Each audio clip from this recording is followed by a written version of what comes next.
de las costumbres de cada provincia, buscar su origen. Yo soy asturiano, a mí me gusta el rap. La lengua asturiana es compañera, es amiga y además, ¿qué caray? Es lo que hemos oído desde que hemos nacido. Y hay que ser dignos y agradecidos y solidarios a algo que es tan nuestro que no debemos de olvidarlo. Por eso yo estoy a favor del rap y a favor de la lengua, como se le suele llamar.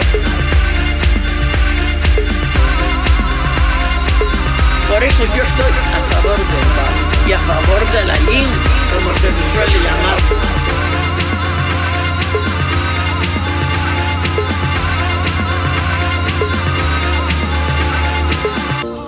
Y pienso además que para que la lengua no muera, debe ser una lengua oficial. Por eso la lengua no debemos de olvidarlo nunca. Es nuestro guía. Lo ha sido durante años y lo va a seguir siendo muchos más.